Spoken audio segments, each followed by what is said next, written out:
ॐ श्री गणेशाय नमः। श्री सूर्याय नमः। श्री सूर्याष्टकम्। जगन्नाथमेकं जगत्प्राणरूपं जगत्कारणं सर्वदा रक्षकं च जगत्स्वामिनं व्यापकं ह्येकमात्रं स्वयं ज्योतिरूपं च सूर्यं नमामि। जगन्नायकं विश्ववन्द्यं वरेण्यं जगत्स्वामिनं सूर्यमूर्तिं सुपूज्यं जगच्चक्षुरूपं प्रकाशं ह्यनन्तं स्वं ज्योतिरूपं च सूर्यं नमामि। सदा ह्येकचक्रं प्रभुं देवदेवं प्रदीपं महातेजरूपं च शुभ्रं सदैवं प्रभुं वेदान्तवेद्यं स्वयं ज्योतिरूपं च सूर्यं नमामि। सदा सच्चिदानन्दमेकं परेशं सदा नेत्रयो विद्यमानस्वरूपं सदा मण्डले ब्रह्मरूपं वरेण्यं स्वयं ज्योतिरूपं च सूर्यं नमामि। निजं निर्गुणं तत्त्वमस्यादिलक्ष्यं सदा निर्मलं सत्यमानन्दमेकं सदाद्यन्तशून्यं च तेजो ह्यखण्डं स्वयं ज्योतिरूपं च सूर्यं नमामि। यमरूपकं वेदविदो स्मरन्ति गच्छन्ति यन्मण्डलं तत्त्ववन्तः गायन्ति यं रूपकं सामवेदा स्वयं ज्योतिरूपं च सूर्यं नमामि। चतुर्बाहुकं कुण्डलं रत्नयुक्तं किरीटं तथा रक्तवस्त्रं च सौम्यं सदा वालखिल्यादिभिः स्तोत्यरूपं स्वयं ज्योतिरूपं च सूर्यं नमामि। जगत्सर्जको ब्रह्मरूपस्त्वमेव जगत्पालको विष्णुरूपस्त्वमेव जगन्नाशको रुद्ररूपस्त्वमेव स्वयं ज्योतिरूपं च सूर्यं नमामि। समर्पयामि सूर्याय सूर्याष्टकमिदं स्तवं तव दर्शनमिच्छामि प्रसन्नो भव सर्वदा। जगन्नाथमेकं जगत्प्राणरूपं जगत्कारणं सर्वदा रक्षकं च जगत्स्वामिनं व्यापकं ह्येकमात्रं स्वयं ज्योतिरूपं च सूर्यं नमामि। जगन्नायकं विश्ववन्द्यं वरेण्यं जगत्स्वामिनं सूर्यमूर्तिं सुपूज्यं जगच्चक्षुरूपं प्रकाशं ह्यनन्तं स्वं ज्योतिरूपं च सूर्यं नमामि। सदा ह्येकचक्रं प्रभुं देवदेवं प्रदीपं महातेजरूपं च शुभ्रं सदैवं प्रभुं वेदान्तवेद्यं स्वयं ज्योतिरूपं च सूर्यं नमामि। सदा सच्चिदानन्दमेकं परेशं सदा नेत्रयो विद्यमानस्वरूपं सदा मण्डले ब्रह्मरूपं वरेण्यं स्वयं ज्योतिरूपं च सूर्यं नमामि निजं निर्गुणं तत्त्वमस्यादिलक्ष्यं सदा निर्मलं सत्यमानन्दमेकं सदाद्यन्तशून्यं च तेजो ह्यखण्डं स्वयं ज्योतिरूपं च सूर्यं नमामि यं रूपकं वेदविदो स्मरन्ति गच्छन्ति यन्मण्डलं तत्त्ववन्तः गायन्ति यं रूपकं सामवेदा स्वयं ज्योतिरूपं च सूर्यं नमामि चतुर्बाहुकं कुण्डलं रत्नयुक्तं किरीटं तथा रक्तवस्त्रं च सौम्यं सदा वालखिल्यादिभिः स्तोत्यरूपं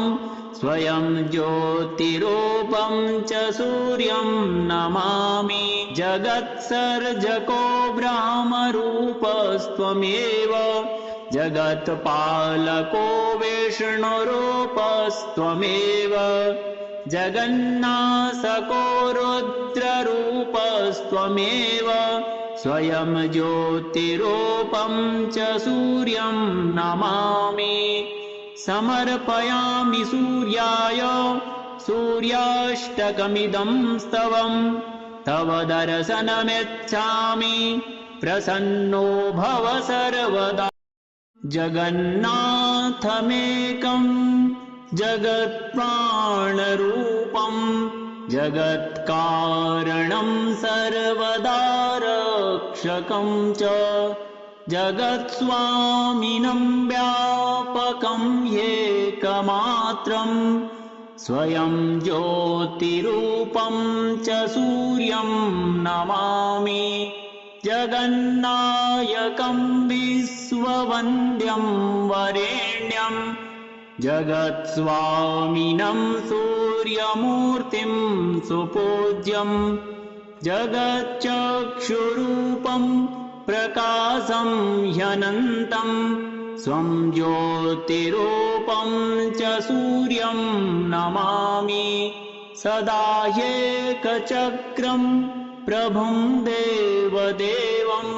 प्रदीपं महातेजरूपं च शुभ्रं सदैवं प्रभुं वेदान्तवेद्यं स्वयं ज्योतिरूपं च सूर्यं नमामि सदा सच्चिदानन्दमेकं परेशं सदा नेत्रयो विद्यमानस्वरूपं सदा मण्डले ब्रह्मरूपं वरेण्यं स्वयं ज्योतिरूपं च सूर्यं नमामि निजं निर्गुणं तत्त्वमस्यादिलक्ष्यं सदा निर्मलं सत्यमानन्दमेकं सदाद्यन्तशून्यं च तेजो ह्यखण्डं स्वयं ज्योतिरूपं च सूर्यं नमामि यं रूपकं वेदविदो स्मरन्ति गच्छन्ति यन्मण्डलं तत्त्ववन्तः गायन्ति यं रूपकं सामवेदा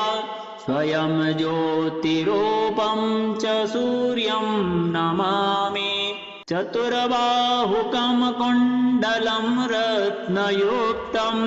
किरीटं तथा रक्तवस्त्रं च सौम्यं सदा वालखिल्यादिभिः स्तोत्यरूपं स्वयं ज्योतिरूपं च सूर्यं नमामि जगत्सर्जको ब्रह्मरूपस्त्वमेव जगत्पालको विष्णुरूपस्त्वमेव जगन्नाथको रुद्ररूपस्त्वमेव स्वयं ज्योतिरूपं च सूर्यं नमामि समर्पयामि सूर्याय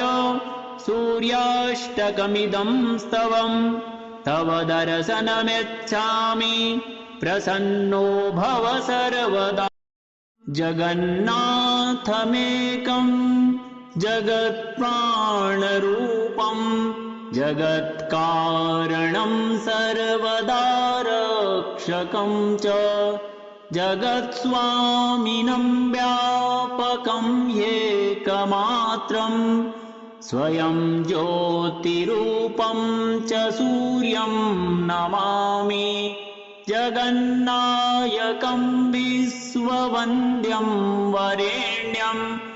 जगत्स्वामिनं सूर्यमूर्तिं सुपूज्यं जगच्चक्षुरूपं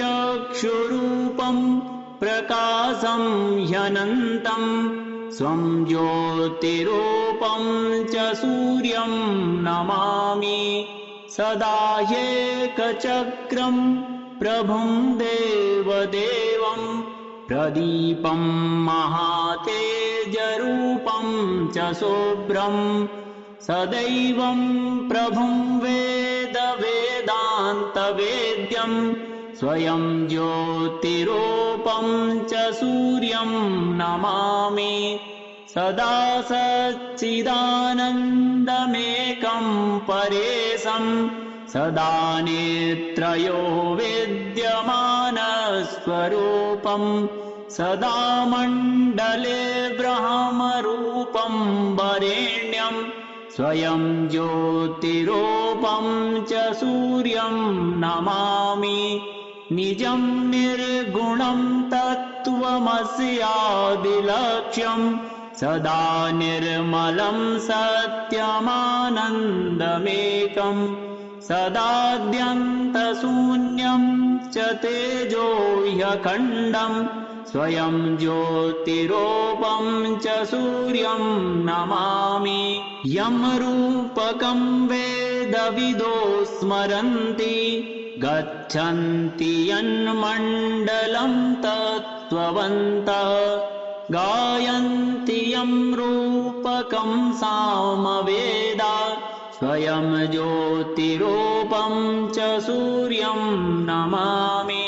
चतुर्बाहुकं कुण्डलं रत्नयुक्तं किरीटं तथा रक्तवस्त्रं च सौम्यं सदा वालखिल्यादिभिः स्तोत्यरूपं स्वयं ज्योतिरूपं च सूर्यं नमामि जगत्सर्जको ब्रह्मरूपस्त्वमेव जगत्पालको विष्णुरूपस्त्वमेव जगन्नाथको रुद्ररूपस्त्वमेव स्वयं ज्योतिरूपं च सूर्यं नमामि समर्पयामि सूर्याय सूर्याष्टकमिदं स्तवं तव दर्शनमिच्छामि प्रसन्नो भव सर्वदा जगन्नाथमेकं जगत्प्राणरूपं जगत्कारणं सर्वदा रक्षकं च जगत्स्वामिनं व्यापकं एकमात्रं स्वयं ज्योतिरूपं च सूर्यं नमामि जगन्नायकं विश्ववन्द्यं वरेण्यं जगत्स्वामिनं सूर्यमूर्तिं सुपूज्यं जगच्चक्षुरूपं प्रकाशं ह्यनन्तं स्वं ज्योतिरूपं च सूर्यं नमामि सदा एकचक्रं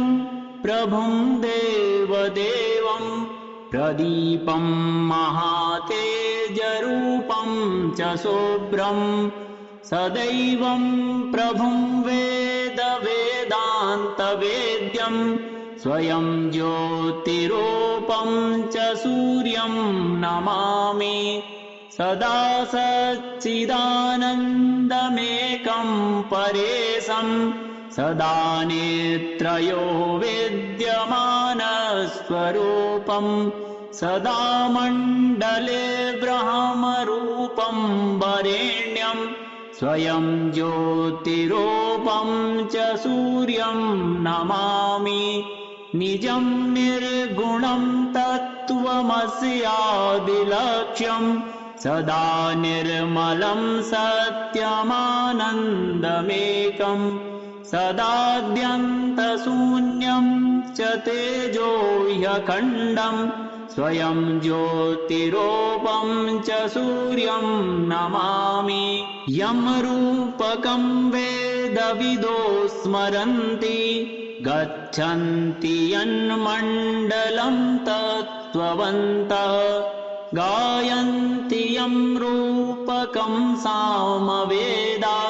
स्वयं ज्योतिरूपं च सूर्यं नमामि चतुर्बाहुकं कुण्डलं रत्नयुक्तं किरीटं तथा रक्तवस्त्रं च सौम्यं सदा वालखिल्यादिभिः स्तोत्यरूपं स्वयं ज्योतिरूपं च सूर्यं नमामि जगत्सर्जको ब्रह्मरूपस्त्वमेव जगत्पालको विष्णुरूपस्त्वमेव जगन्नाशको रुद्ररूपस्त्वमेव स्वयं ज्योतिरूपं च सूर्यं नमामि समर्पयामि सूर्याय सूर्याष्टकमिदं स्तवं तव दर्शनमिच्छामि प्रसन्नो भव सर्वदा जगन्नाथमेकं जगत्प्राणरूपं जगत्कारणं सर्वदा रक्षकं च जगत्स्वामिनं व्यापकं ह्येकमात्रं स्वयं ज्योतिरूपं च सूर्यं नमामि जगन्नायकं विश्ववन्द्यं वरेण्यं जगत्स्वामिनं सूर्यमूर्तिं सुपूज्यं जगच्चक्षुरूपं प्रकाशं ह्यनन्तं स्वं ज्योतिरूपं च सूर्यं नमामि सदा ह्येकचक्रं प्रभुं देवदेवं प्रदीपं महातेजरूपं च शुभ्रं सदैवं प्रभुं वेदान्तवेद्यं स्वयं ज्योतिरूपं च सूर्यं नमामि सदा सच्चिदानन्दमेकं परेशं सदा नेत्रयो विद्यमानस्वरूपं सदा मण्डले ब्रह्मरूपं वरेण्यं स्वयं ज्योतिरूपं च सूर्यं नमामि निजं निर्गुणं तत्त्वमस्यादिलक्ष्यं सदा निर्मलं सत्यमानन्दमेकं सदाद्यन्तशून्यं च तेजो ह्यखण्डं स्वयं ज्योतिरूपं च सूर्यं नमामि यं रूपकं वेदविदो स्मरन्ति गच्छन्ति यन्मण्डलं तत्त्ववन्तः गायन्ति यं रूपकं सामवेदा स्वयं ज्योतिरूपं च सूर्यं नमामि चतुर्बाहुकं कुण्डलं रत्नयुक्तं किरीटं तथा रक्तवस्त्रं च सौम्यं सदा वालखिल्यादिभिः स्तोत्यरूपं स्वयं ज्योतिरूपं च सूर्यं नमामि जगत्सर्जको ब्रह्मरूपस्त्वमेव जगत्पालको विष्णुरूपस्त्वमेव जगन्नाथको रुद्ररूपस्त्वमेव स्वयं ज्योतिरूपं च सूर्यं नमामि समर्पयामि सूर्याय सूर्याष्टकमिदं स्तवं तव दर्शनमिच्छामि प्रसन्नो भव सर्वदा जगन्नाथमेकं जगत्प्राणरूपं जगत्कारणं सर्वदा रक्षकं च जगत्स्वामिनं व्यापकं ह्येकमात्रं स्वयं ज्योतिरूपं च सूर्यं नमामि जगन्नायकं विश्ववन्द्यं वरेण्यं जगत्स्वामिनं सूर्यमूर्तिं सुपूज्यं जगच्चक्षुरूपं प्रकाशं ह्यनन्तं स्वं ज्योतिरूपं च सूर्यं नमामि सदा ह्येकचक्रं प्रभुं देवदेवं प्रदीपं महातेजरूपं च शुभ्रं सदैवं प्रभुं वेदान्तवेद्यं स्वयं ज्योतिरूपं च सूर्यं नमामि सदा सच्चिदानन्दमेकं परेशं सदा नेत्रयो विद्यमानस्वरूपं सदा मण्डले ब्रह्मरूपं वरेण्यं स्वयं ज्योतिरूपं च सूर्यं नमामि निजं निर्गुणं तत्त्वमस्यादिलक्ष्यं सदा निर्मलं सत्यमानन्दमेकं सदाद्यन्तशून्यं च तेजो ह्यखण्डं स्वयं ज्योतिरूपं च सूर्यं नमामि यं रूपकं वेदविदो स्मरन्ति गच्छन्ति यन्मण्डलं तत्त्ववन्तः गायन्ति यं रूपकं सामवेदा स्वयं ज्योतिरूपं च सूर्यं नमामि चतुर्बाहुकं कुण्डलं रत्नयुक्तं किरीटं तथा रक्तवस्त्रं च सौम्यं सदा वालखिल्यादिभिः स्तोत्यरूपं स्वयं ज्योतिरूपं च सूर्यं नमामि जगत्सर्जको ब्रह्मरूपस्त्वमेव जगत्पालको विष्णुरूपस्त्वमेव जगन्नाथको रुद्ररूपस्त्वमेव स्वयं ज्योतिरूपं च सूर्यं नमामि समर्पयामि सूर्याय सूर्याष्टकमिदं स्तवं तव दर्शनमिच्छामि प्रसन्नो भव सर्वदा जगन्नाथमेकं जगत्प्राणरूपं जगत्कारणं सर्वदा रक्षकं च जगत्स्वामिनं व्यापकं ह्येकमात्रं स्वयं ज्योतिरूपं च सूर्यं नमामि जगन्नायकं विश्ववन्द्यं वरेण्यं जगत्स्वामिनं सूर्यमूर्तिं सुपूज्यं जगच्चक्षुरूपं प्रकाशं ह्यनन्तं स्वं ज्योतिरूपं च सूर्यं नमामि सदा ह्येकचक्रं प्रभुं देवदेवं प्रदीपं महातेजरूपं च शुभ्रं सदैवं प्रभुं वेदवेदान्तवेद्यं स्वयं ज्योतिरूपं च सूर्यं नमामि सदा सच्चिदानन्दमेकं परेशं सदा नेत्रयो विद्यमानस्वरूपं सदा मण्डले ब्रह्मरूपं वरेण्यं स्वयं ज्योतिरूपं च सूर्यं नमामि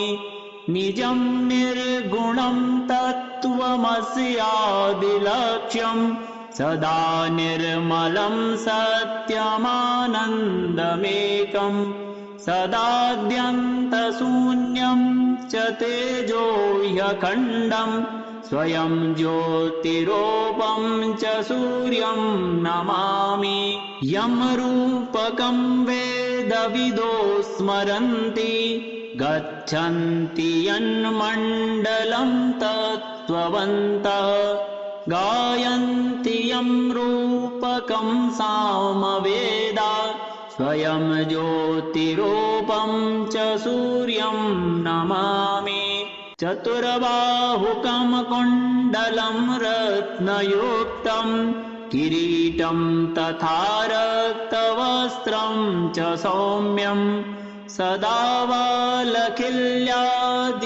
स्तोत्यरूपं स्वयं ज्योतिरूपं च सूर्यं नमामि जगत्सर्जको ब्रह्मरूपस्त्वमेव जगत्पालको विष्णुरूपस्त्वमेव जगन्नाशको रुद्ररूपस्त्वमेव स्वयं ज्योतिरूपं च सूर्यं नमामि समर्पयामि सूर्याय सूर्याष्टकमिदं स्तवं तव दर्शनमिच्छामि प्रसन्नो भव सर्वदा जगन्नाथमेकं जगत्प्राणरूपं जगत्कारणं सर्वदा रक्षकं च जगत्स्वामिनं व्यापकं ह्येकमात्रं स्वयं ज्योतिरूपं च सूर्यं नमामि जगन्नायकं विश्ववन्द्यं वरेण्यं जगत्स्वामिनं सूर्यमूर्तिं सुपूज्यं जगच्चक्षुरूपं प्रकाशं ह्यनन्तं स्वं ज्योतिरूपं च सूर्यं नमामि सदा ह्येकचक्रं प्रभुं देवदेवं प्रदीपं महातेजरूपं च शुभ्रं सदैवं प्रभुं वेदवेदान्तवेद्यं स्वयं ज्योतिरूपं च सूर्यं नमामि सदा सच्चिदानन्दमेकं परेशं सदा नेत्रयो विद्यमानस्वरूपं सदा मण्डले ब्रह्मरूपं वरेण्यं स्वयं ज्योतिरूपं च सूर्यं नमामि निजं निर्गुणं तत्त्वमस्यादिलक्ष्यं सदा निर्मलं सत्यमानन्दमेकं सदाद्यन्तशून्यं च तेजो ह्यखण्डं स्वयं ज्योतिरूपं च सूर्यं नमामि यं रूपकं वेदविदो स्मरन्ति गच्छन्ति यन्मण्डलं तत्त्ववन्तः गायन्ति यं रूपकं सामवेदा स्वयं ज्योतिरूपं च सूर्यं नमामि चतुर्बाहुकं कुण्डलं रत्नयुक्तं किरीटं तथा रक्तवस्त्रं च सौम्यं सदा वालखिल्यादिभिस्तोत्यरूपं स्वयं ज्योतिरूपं च सूर्यं नमामि जगत्सर्जको ब्रह्मरूपस्त्वमेव जगत्पालको विष्णुरूपस्त्वमेव जगन्नाशको रुद्ररूपस्त्वमेव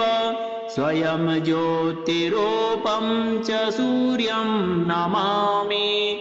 समर्पयामि सूर्याय सूर्याष्टकमिदं स्तवं तव दर्शनमिच्छामि प्रसन्नो भव सर्वदा।